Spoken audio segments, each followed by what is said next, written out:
As you can see, I've added a note, and it'll have a notify people. This will send this notification out to her. She'll get it as an email in her inbox, and I'm just going to send this to myself as well so that I get a copy of it. When I click send, in about a minute or two, we're both going to get that message. While we're waiting, oops, I see the email has already arrived.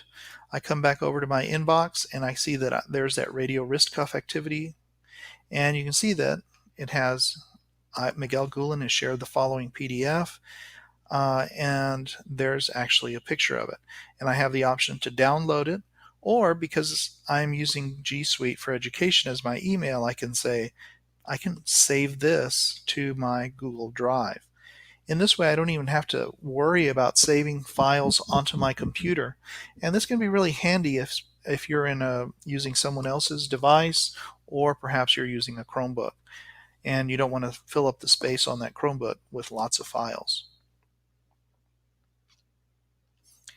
Now, one of the last things I want to share with you about Drive is how to organize files. So I'm going to come up here and create what's a new folder, and oops, I clicked the wrong one. I said folder upload, and what I want to do is actually create a new folder. So it's this one up here, and I'm going to just call this one Exploring Drive. And you may be wondering why I put a number 1 right there at the front. But since Drive sorts things alphabetically, when I click on Create, what will happen is that this will come up and be one of my top folders. You'll notice that I have exclamation marks, and because those exclamation marks are there, that puts these folders at the top. But my first folder right underneath that is a 1. So here's my folders. And again, what I encourage you to do is to actually create folders. And I like to create folders sometimes by year.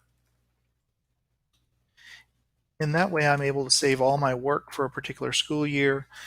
Sometimes I also have what are memos that I have to write, and so I save those in a folder.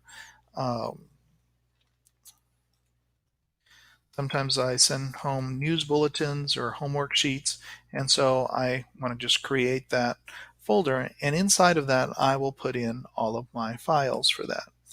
So if I decide that I don't want one of these folders, I can always just click on it, right click on it, and choose remove, and that folder is gone.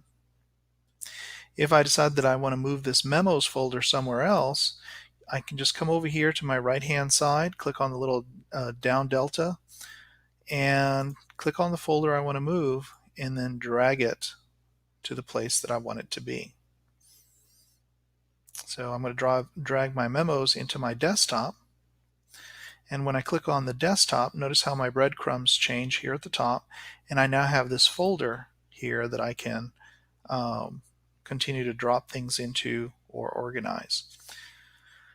I might also choose to organize a little bit differently. I can select several files. I held the shift key down and I selected all these files that are next to each other, and then I can just drag them and move them around.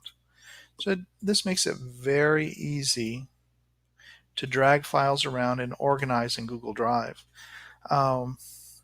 If I decide I want to move things around even more, I can always just click on a folder and drag it to wherever it is that I want to move it. Thanks for watching this very quick video on Drive.